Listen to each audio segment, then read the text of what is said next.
I have no doubt, none whatsoever, that this nation, sooner than people believe, will in fact pass a Medicare for all single-payer system. And finally, health care will be a right for all in the United States of America. Thank you all very much.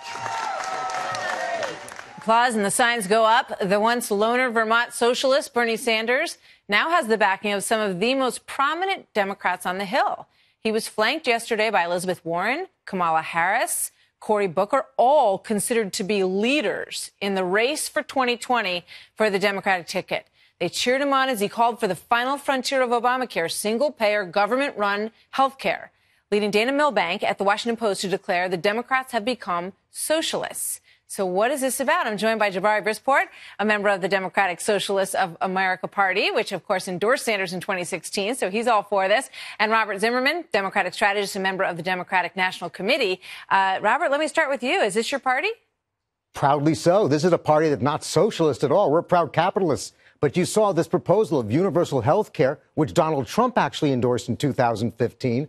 This concept and this proposal speaks for a majority of Americans, 53% in the most recent Kaiser Health Tracking poll. But, Martha, the issue's not about Democrats. The issue's about Republicans, because right now the right hand in the Republican Party doesn't. Let me finish my point. But the right hand of the Republican Party doesn't know what the alt-right hand is doing. No, we're in that void, that was a good line. Fine, Robert. But I want to talk about the Democrats, because I think it's quite striking when the Washington Post editorial writer, Dana Milbank, says that he believes that Democrats are now a socialist party, essentially. Was Medicare in the 60s when Lyndon Johnson introduced it socialism? You know, that was the pushback then. It proved to be false. So you're on board. You're glad. You want Bernie to lead the party towards single payer. I didn't say that. I want the party to step up for single payer, for Medicare for all. It's a time that's come. Why was Barack Obama against this and Hillary Clinton against it? They worked so hard to even get the Affordable Care Act through. There was a different time, and they made great strides. But the point is, health care is not a privilege, it's a right. And the Democrats and the majority of Americans agree with that. It's the Republican Party that is so caught up here's the problem. in right-wing extremism.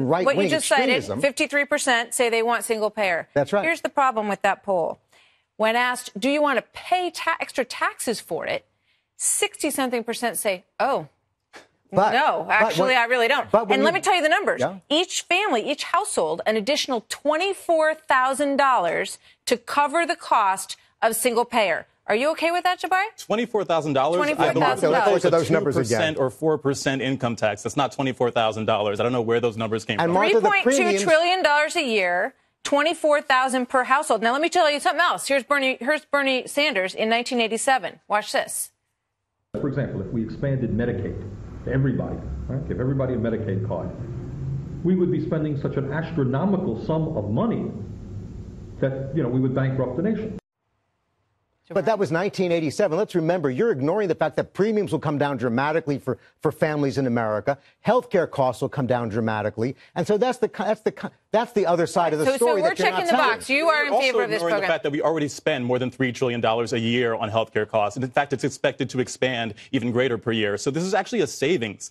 Dumping it down to $3.2 trillion a year is actually less than we'll be paying. Let's remember, Martha, this argument is socialism. What I'm hearing is that you guys are both on board with single-payer healthcare. I don't know where that leaves, Joe Biden or maybe Governor Cuomo. If they decide they want to run, are they going to be in a different party than you guys are in? First of all, that's one issue in our very broad party. It's a pretty big one. It is indeed, and we'll see how they address it. But the bigger point here is you've got a Republican Party that is so extreme they don't recognize climate change is real. They think Medicare, of course, they argued it was socialism in the 60s. They said that when we demanded accountability in the banks after the crash in 07 and 08, that was going to lead to the collapse of capitalism. Capitalism is doing just fine. So it's not. No, capitalism's in crisis. I do it for your sake. Yeah, capitalism is in crisis. No, we have an extreme gulf between the wealthy and the poor right now. And I do wish, actually, the Democrats would push more to socialism. I think it's interesting, though, because we have seen the party definitely moving further left and more progressive, which I'm sure you're happy about. And Robert is also in that category, apparently. I don't accept your premise that we're moving left. I think supporting climate change, LGBT rights, standing up for raising the minimum wage, where now red states are adopting, that's the mainstream of America. So is universal health care.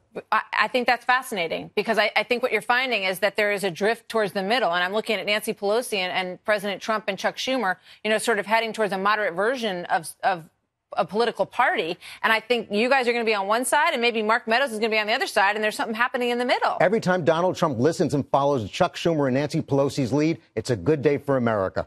We will see. Thanks, you guys. I got to leave it there.